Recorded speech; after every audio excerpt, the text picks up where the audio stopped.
أعوذ بالله من الشيطان الرجيم بسم الله الرحمن الرحيم إذا جاء نصر الله والفتح إذا جاء جب پہنچ چکی نصر اللہ مدد اللہ کی والفتح اور فتح اور فیصلہ بھی کہہ سکتے ہیں اس کو ورأيت الناس اور آپ نے دیکھا لوگوں کو يدخلون في دين اللہ داخل ہوتے ہوئے اللہ کے دین میں افواجا گروہ در گروہ فوج در فوج دل در دل غول در غول بہت سے الفاظ استعمال کیے جا سکتے ہیں فسبح بحمد ربک فسبح تو آپ پاکی بیان کیجئے بحمد ربک اپنے رب کی خوبیوں کی واستغفرہ اور اس سے گناہ بخشوائیے انہ کان توابا بے شک وہ توبہ قبول کرنے والا ہے بے شک وہ معاف کرنے والا ہے جب آ چکی مدد بھی اللہ کی اور فتح بھی فتح بمانا اگر عام فیصلہ ہو تو عام فتوحات بھی مراد ہو سکتی ہیں لیکن یہاں پر فتح سے فتح مکہ مراد ہے کیونکہ جب سے آپ صلی اللہ علیہ وسلم نبی بنائے گئے تھے یہ سب سے بڑا مسئلہ تھا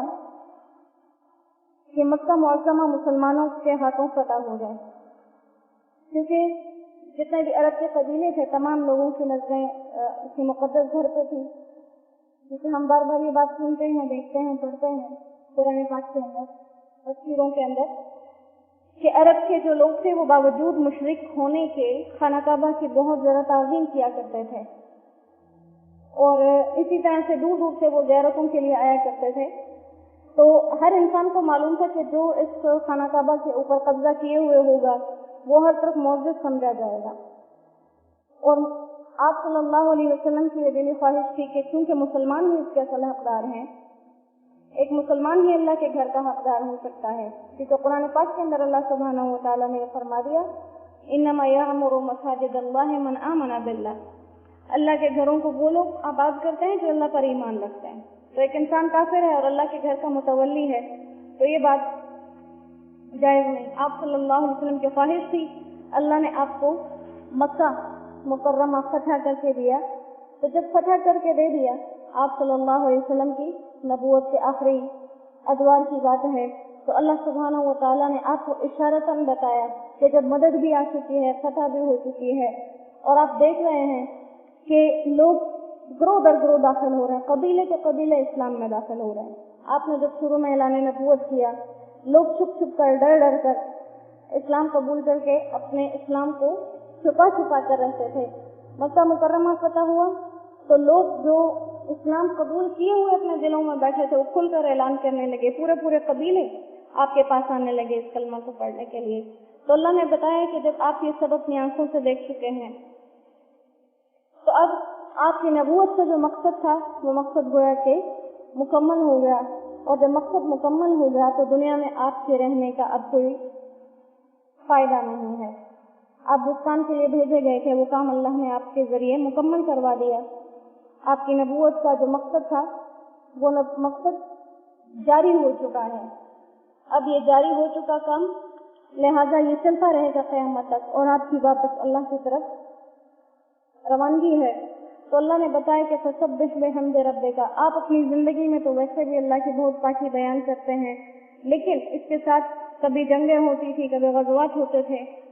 تو کہا کہ وہ سارے کام ہو گئے کیونکہ مکہ فتح ہو گیا کام مکمل ہو گئے لہٰذا اصلی کام جو آپ کی اپنے رب کی پاکی بیان کیجیے اور وقت وغیرہ ہو اس سے بخشش مانگیے اب بخشش کا یا استغفار کا جہاں حکم جہاں کہیں بھی حضور صلی اللہ علیہ وسلم کے لیے آیا ہے تو دو صورتیں اس کا مقصد دو صورتوں میں نکلتا ہے آپ کو اللہ سبحانہ و تعالیٰ نے فرمایا ہے کہ پہلے تو آپ سے کوئی گناہ ہوا ہی نہیں اور بالکل اگر کوئی ایسا خیال بھی جو آپ کے منصب نبوت کے برابر نہیں تھا آپ کے دل پر بھی گزر گیا ہو تو اللہ تعالیٰ آپ کے اگلے پچھلے تمام گناہوں کو معاف کر چکے ہیں کیے بغیر بھی معاف کر چکے ہیں آپ گناہوں سے معصوم ہیں انبیاء سارے گناہوں سے معصوم ہوتے ہیں لیکن اگر کوئی ایسی بات جو آپ کے منصب کے مطابق نہیں تھی آپ سے ہو گئی وہ بھی اللہ آپ کو معاف کر چکے ہیں تو यहाँ इस्तग़फ़ार का माना ये है कि अपने दर्जे बढ़ाइए, अपने दर्जे बढ़ाइए। और दूसरी बात, वस्तग़फ़िरहु, अल्लाह से बख्शिश मांगिए, यानी अपनी उम्मत के लिए बख्शिश मांगिए। और यहाँ पर सबक है उम्मत के लिए कि जब अल्लाह अपने नबी से कह रहे हैं कि आप इस्तग़फ़ार कीजिए, तो मतलब उम्मत को कितनी ज़रूरत है इस काम की। और हदीस पाक का मफ़हूम है, आप सल्लल्लाहु अलैहि वसल्लम फरमाते थे, मैं एक ही मजलिस में बैठकर, एक ही जगह पर बैठे बैठे 100 दफ़ा तक इस्तग़फ़ार कर लेता हूँ। हालांकि आप गुनाहों से मासूम थे, तो ये हमें तालीमात थी कि इंसान कितना भी बज़ाहिर देखने में नेक हो, अच्छा हो, लेकिन उसको हमेशा अल्लाह ताला से अपने लिए बख्शिश मांगनी चाहिए। क्या पता उसके अमाल अल्लाह को इतने पसंद ना आए जितना कि उसकी तौबा और इस्तग़फ़ार पसंद आ जाए। और दूसरी जगह हदीस पाक का मफ़हूम ये भी है कि उस इंसान के लिए खुशखबरी है जिसके नामे अमाल में इस्तग़फ़ार कसरत से मौजूद हो। अब इस्तग़फ़ार कसरत से मौजूद होने का मतलब क्या है कि इंसान अल्लाह से हर वक्त माफ़ी मांगे, वो अपने आप को हर वक्त हल्का समझे, क्योंकि कोई इंसान खुद को कमतर समझेगा तो अल्लाह से माफ़ी मांगेगा। जो इंसान खुद को बड़ा समझेगा, मैं नेक हूँ, मैं आला हूँ, मैं बादशाह हूँ, तो अल्लाह से माफ़ी नहीं मांगेगा। जो खुद को कम समझेगा कि मैं गुनाहगार हूँ, मैं खताकार हूँ, तो वो माफ़ियाँ मांगेगा। और कहा कि ये इस्तग़फ़ार इंसान का किया हुआ है, इस्तग़फ़ार ये ज़ाया नहीं जाता, इन्नहु काना तव्वाबा, वो माफ़ करने वाला है। कोई माफ़ी मांगे तो माफ़ कर भी देगा, और ये माफ़ी की जो है तौफीक वो उसी की तरफ से मिलती है। तो यहाँ पर सहाबाए कराम फरमाते हैं, हदीस से मशहूर है कि जब हुजूर सल्लल्लाहु अलैहि वसल्लम ने मिंबर पर बैठकर इस सूरह मुबारक की तिलावत की तो तमाम लोग खुश हुए कि अल्लाह ने फतह और मदद के बारे में बात की है, लेकिन हजरत अबू बकर सिद्दीक रोने लगे, बहुत ज्यादा रोए। और फरमाया बाद में आप सल्लल्लाहु अलैहि वसल्लम की रहलत के बाद कि जब ये सूरत आई थी तो मुझे तब भी मालूम हो गया था कि आपका इस दुनिया से जाने का वक्त करीब आ गया है, क्योंकि इसमें अल्लाह सुब्हानहू व तआला ने आपको बता दिया था कि आपके बेशक का मकसद मुकम्मल हो चुका है। और जब अंबिया की बेशक का मकसद मुकम्मल हो जाता है तो अल्लाह सुब्हानहू व तआला उन्हें वापस अपने पास अपनी जनाब में बुला लेते हैं। तो अल्लाह सुब्हानहू व तआला अपनी ये मदद, अपनी ये फतह हमें भी नसीब फरमाए, और अल्लाह हमें इस्लाम की तरक्कियां भी देखनी नसीब फरमाए। अल्लाह हमें सुबह शाम दिन रात हर वक्त में अपनी तस्बीहें, अपनी पाकियां बयान करने वाला और खुद से माफियां मांगने वाला बनाए,